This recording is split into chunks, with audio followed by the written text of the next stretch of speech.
ድፍረት ደግሞ በእመቤታችን ላይ ይሄ እየበዛ ሄዷል።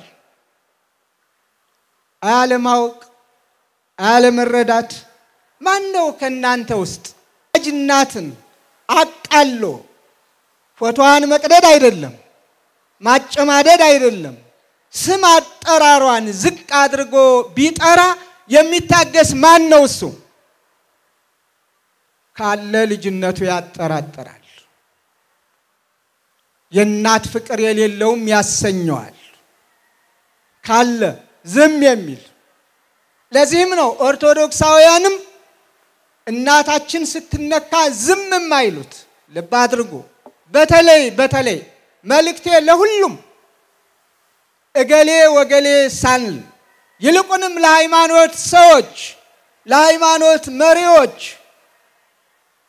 በልዩ መንገድ ቤተክርስቲያን የሚያቃልሉ አማኞቻችሁን ለእናታችን ለቅድስት ቤተክርስቲያን ስም የሚሰጡ አማኞቻችሁን እኛ ቅዱስ ጳውሎስ እንደነገረን በቅዱስ መጽሐፍ የተሰቀለውን ክርስቶስን እየሰበክን እኛ የምናምነውን ከመወለዳችሁ በፊት የምናመልከውን ኢትዮጵያውያን ያመለኩትን ኢየሱስ ክርስቶስን በማቃለል ሌላ ስም የሚሰጡትን አማኞቻችሁን አዲስ አማኞች ሆነው ብቅ ያሉትን ፓስተሮቻችሁንም ጭምር አስታግሱልን።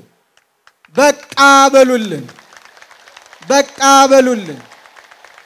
በጋራ ሀገር በጋራ እንኑር። በጋራ ሀገር በጋራ በሰላም እንኑር። ለሀገር እድገት እንጣር። መንግስትም እንደ መንግስትነቱ እንደዚህ አይነቶችን እንዴ በግድ ከሳሽ መኖር አለበት እንዴ?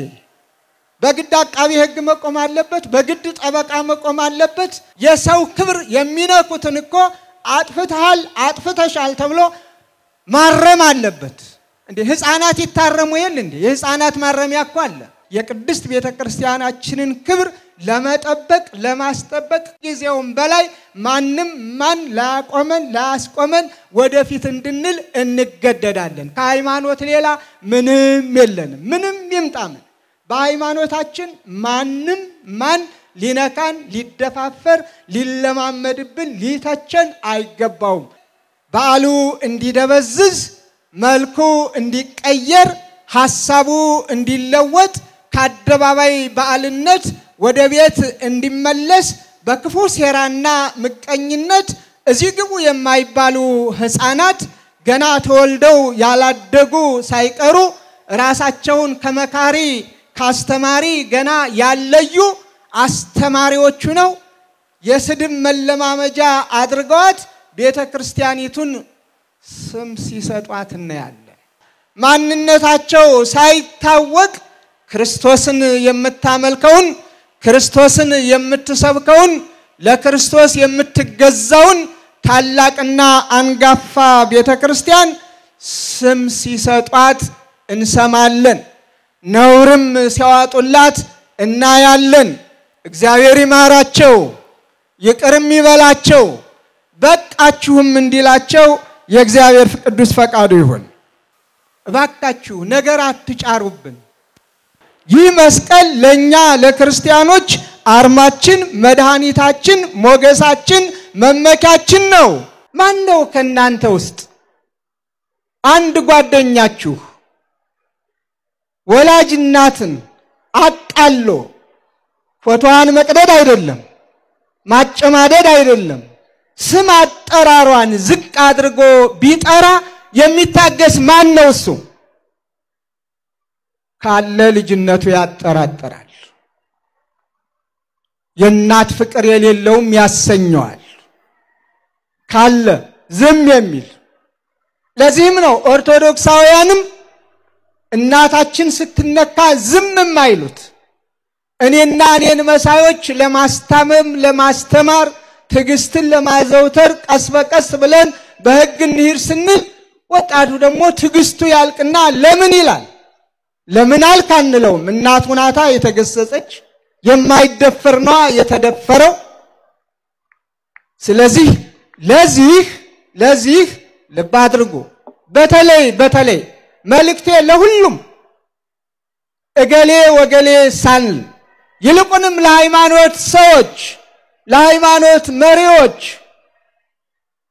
በልዩ ልዩ መንገድ ይችን ቤተክርስቲያን የሚያቃልሉ አማኞቻችሁን ለእናታችን ለቅድስት ቤተክርስቲያን ስም የሚሰጡ አማኞቻችሁን እኛ ቅዱስ ጳውሎስ እንደነገረን በቅዱስ መጽሐፍ የተሰቀለውን ክርስቶስን እየሰበክን እኛ የምናምነውን ከመወለዳችሁ በፊት የምናመልከውን ኢትዮጵያውያን ያመለኩትን ኢየሱስ ክርስቶስን በማቃለል ሌላ ስም የሚሰጡትን አማኞቻችሁን አዲስ አማኞች ሆነው ብቅ ያሉትን ፓስተሮቻችሁንም ጭምር አስታግሱልን፣ በቃ በሉልን። ሰላም ለእናንተ ይሁን። እንደምን አላችሁ? እንደምን ቆያችሁ? የቅዱሳን አምላክ ልዑል እግዚአብሔር ስሙ የተመሰገነ ይሁን። በሌላ ቪዲዮ ተመልሻለሁኝ። እንግዲህ በዚሁ በወቅታዊ ጉዳይ ማለት ነው የእመቤታችን የቅድስት ድንግል ማርያም ስነ ስዕል የቀደደች ያዋረደች ሴት በተመለከተ ቆራጡ አባታችን ብፁዕ አቡነ አብርሃም ፓስተሮች ረፉ እንዲህ ያለ ነገር ስነ ስዕልን የምታስቀድዱ አንታገሳችሁም ይበቃል ብለዋል። እጅግ በጣም ድንቅ መልእክት አስተላልፈዋል ማለት ነው። እውነተኛ እረኛ ሆኑ አባታችን ከልብ እናመሰግናለን። እስኪ ለብፁዕ አቡነ አብርሃም ረጅም ዕድሜ ተመኙላቸው። እናመሰግናለን ብሏቸው ፍቅራችሁን በአስተያየት መስጫ ላይ ግለጹላቸው። ድንቅ የሆነ ነገር እንዲህ ያለ እውነተኛ አባቱ ነው ጥብቆት ስላደረጉ መልካም የሆነ ንግግር ስለተናገሩና ስላስጠነቀቁልን ለሚገባው አካል ሁሉ ዝምታቸውን ሰብረው እንዲህ ያሉ አባቶች ስለሚያስፈልጉን ማለት ነው እጅግ ድንቅ የሆነ መልእክት አስተላልፈዋል። ልብ ያለው ልብ ይበል። እስኪ ቪዲዮ እንየው። የኢትዮጵያ ኦርቶዶክስ ተዋሕዶ ልጆች ይቅርታ ይቅርታ ይቅርታ። ነጋሽ ወንድሜም ይቅርታ ከልብ ይቅርታ አድርግልኝ። የሥራ ባልደረቦችም የመከላከያ ሰራዊት አባሎች በሙሉ ይቅርታ አድርጉልኝ።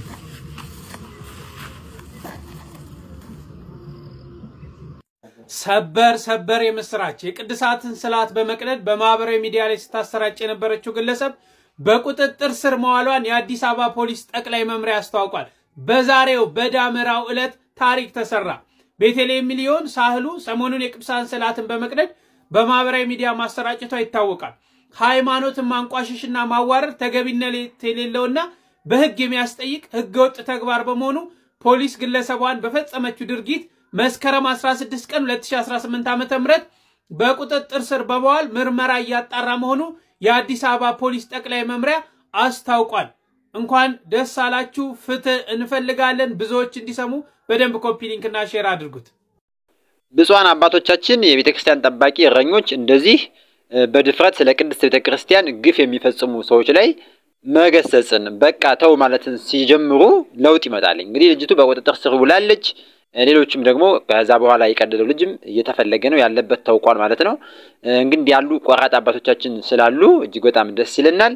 ሁላችንም ይሄንን ቪዲዮ ሼር እያደረግን ለሁሉ እንዲደርስ ደስታውን የምስራቹን እንድታጋሩ ተጠየቃላችሁ ማለት ነው። ብፁዕ አቡነ አብርሃም እጅግ በጣም እናመሰግናለን ከልብ ስላደረጉት ነገር ስለ ቅድስት ቤተክርስቲያን ዛሬም እረኝነቶ ስላልተለየን ጠብቆቶ ስላልተለየን እጅግ በጣም ደስ ብሎናል። እስኪ ቪዲዮ እንየው። መስቀል ብርሃነ ለኩሉ ዓለም መሰረተ ቤተ ክርስቲያን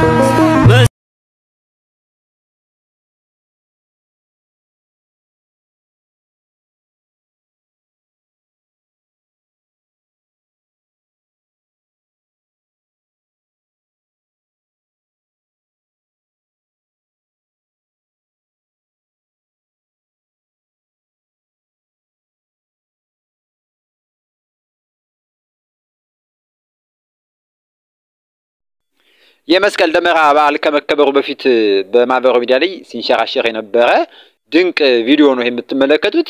እንግዲህ የድሬዳዋ ከንቲባ ከድር ጁሃር ከብፁዕ አቡነ በርተሚሎስ ጋር በመሆን የመስቀል ደመራ ቦታን ሲያጸዳ ተመልክተናል። በፍቅር እየተነጋገሩ የደመራ ቦታውን መስቀል አደባባዩን አጽድተዋል፣ አክብረዋል ማለት ነው። ሙስሊሞቹም አብረው ሾዎቹ እንዲህ ባለ ሁኔታ እንዲከበር ከኦርቶዶክሳውያን ጎን ሆነዋል ማለት ነው። ይሄ መተሳሰብ፣ ይሄ ፍቅር፣ ይሄ አብሮነት ኢትዮጵያዊ መተሳሰቡ እንዲቀጥል ሁላችንም ይሄን መስራት አለብን። አላስፈላጊ የሆኑ ትንኮሳዎችና ሹክቻዎች ይቁም እንላለን። እጅግ በጣም ድንቅ የሆነ ቪዲዮ ነው። ይሄን ድንቅ ፍቅር ላሳዩን አባቶችና ከንቲባ እስቲ አመስግኗቸው፣ ፍቅራችሁን ግለጹላቸው። በአስተያየት መስጫው ምን ትላላችሁ? ይሄ ቪዲዮ እጅግ በጣም የሚደንቅ ነው።